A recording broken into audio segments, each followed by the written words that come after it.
These 80s horror gems might do well with a fresh take. Welcome to WatchMojo.com, and today we're counting down our picks for the top 10 80s horror movies that deserve a remake. Before we begin, we publish new content every day, so be sure to subscribe to our channel and ring the bell to get notified about our latest videos. For this list, we're looking at horror films from the 80s that we'd like to see a modern version of. We're not saying these movies are bad, just that we'd be intrigued to see a new interpretation of them. Number 10, Children of the Corn. Bring him the blood of the Outlander! Praise God! Based on the Stephen King short story of the same name, this cult classic tells the story of a Nebraska town that is beset by a demonic entity who convinces the town's children to murder all the grown-ups, believing the ritual killing of the adults will yield a bountiful harvest. The youngsters also set about trying to sacrifice a young couple that stumbles upon their cult. I spy, by the lie, something that begins with the letter C. Corn. Right. Despite numerous sequels, Children of the Corn never reached the heights of more successful King adaptations. However, the renewed cinematic interest in his work could potentially make for an innovative remake with a more star-studded cast. Praise God! Praise the Lord! A time of tribulation has come. Number 9, Near Dark. Well, I turned him and I'll teach him. What's the matter, Homer? You jealous? Directed by Catherine Bigelow, this gritty vampire film blended gothic horror with a rugged Western aesthetic to create something wholly original. Near Dark tells the story of Caleb, a bored farmer's son who falls in love with a woman who happens to be part of a traveling family of bloodsuckers. It's finger licking good. After being infected with vampirism himself, Caleb is torn between the thrill of being an undead outlaw and returning to his wholesome roots. Unlike a lot of 80s horror films, Near Dark has a timeless quality reminiscent of a dark fairy tale, which makes it a great remake candidate. Well, you people should stay up late. We keep odd hours. Number 8, Child's Play. I said talk to me, damn it, or else I'm gonna throw you in the fire! Before the sequels camped into silliness, Child's Play introduced us to a Chucky that was eerie, sadistic, and terrifying.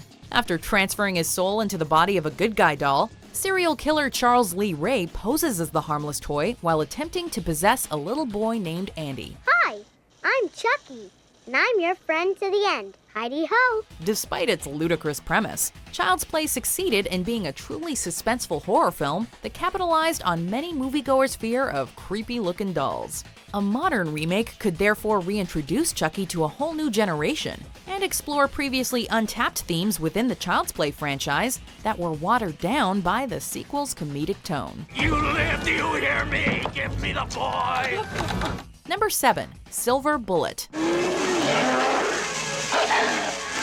If It has taught us anything, it's that Stephen King's stories are versatile enough to warrant multiple interpretations. Based on King's novella Cycle of the Werewolf, Silver Bullet tells the story of Marty Kozlov, a paraplegic boy whose hometown is plagued by a series of murders during full moons. Despite featuring a memorable performance by Gary Busey, Silver Bullet tends to take a back seat to more acclaimed films based on Stephen King's work like Carrie and The Shining. However, a remake could take advantage of modern special effects to craft a terrifying reimagining of Silver Bullet for a new audience.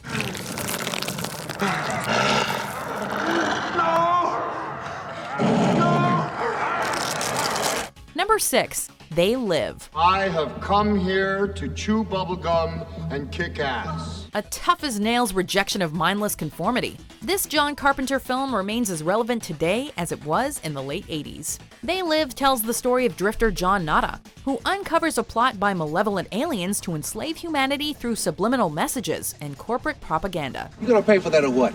Despite its initial meteoric rise at the box office, They Live never achieved the bona fide classic status of some of Carpenter's other horror films. With big businesses wielding even more power these days than ever, a remake of They Live could be a welcome reminder to read between the lines when it comes to advertising. Either put on these glasses or start eating that trash can. Number 5, The Return of the Living Dead. We have a little problem. The originator of the brain-eating trope, The Return of the Living Dead also injected a welcome dose of humor into the zombie subgenre. Set in Kentucky, the unintentional release of a toxic gas begins reanimating the dead with an insatiable appetite for brains. Send more paramedics. since a lot of modern zombie horror films have set aside humor for terror. A remake of this campy classic would be a breath of fresh air in the era of more overly serious zombie fare. Also, it'd be a lot of fun to hear what a modern soundtrack for The Return of the Living Dead would sound like. It worked in the movie! Well, it ain't working now, Frank. You mean the movie line? Number 4. Pet Sematary. What if Church dies? What if he dies and has to go to the pet cemetery?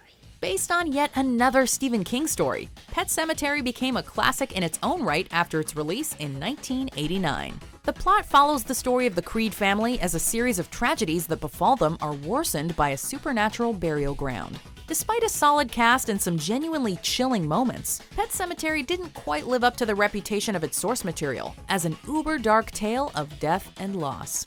Sometimes, that is better.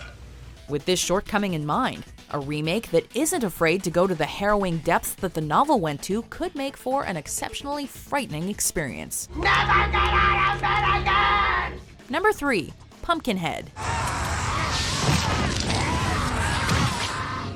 Directed by Stan Winston, who's best known for his incredible special effects work, Pumpkinhead adds a supernatural twist to the classic revenge tale formula. After his son is killed by a group of teenagers, Ed Harley seeks the aid of a witch who helps him summon a grotesque demon. The monster then sets out to kill the teens, but the catch is Ed must witness each murder through its eyes.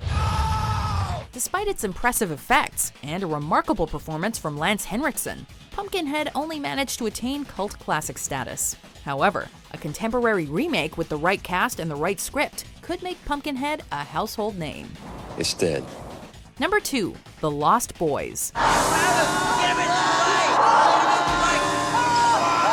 A dark twist on Peter Pan, The Lost Boys tells the story of a pair of brothers who discover their new hometown is inhabited by vampires. Directed by Joel Schumacher, The Lost Boys was one of the first films that relinquished the gothic tropes of classic vampire films for a more youthful and contemporary appeal. Featuring iconic performances from Corey Haim, Corey Feldman, and Kiefer Sutherland, The Lost Boys also maintained a grisly edge that later sexy vampire movies lacked. In a post-Twilight era, a remake of The Lost Boys could be the bridge between fans of both horrifying and seductive creatures of the night. So,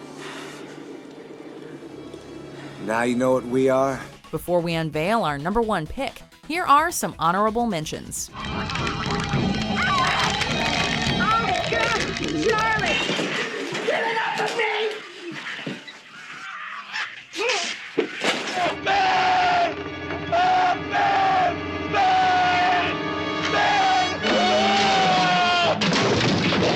Number 1.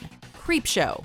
Happy Father's Day! A collaboration between two masters of terror, Creepshow was George Romero and Stephen King's homage to the horror comics of the 1950s. A 5-part anthology film, Creepshow featured a star-studded cast and the legendary makeup effects of Tom Savini to bring these tales of creepy fun to life. With each story serving as a metaphor for a common fear or phobia, Romero and King crafted a film that delivered the scares while also not taking itself too seriously. You hear me, Richard? You hear me, Richard? I'm gonna get you! With anthology films being a rarity these days, a remake of Creepshow could tap into some present-day fears, while also providing some tongue-in-cheek thrills. I hope you die! Do you agree with our picks? Check out these other great clips from WatchMojo and subscribe for new videos every day.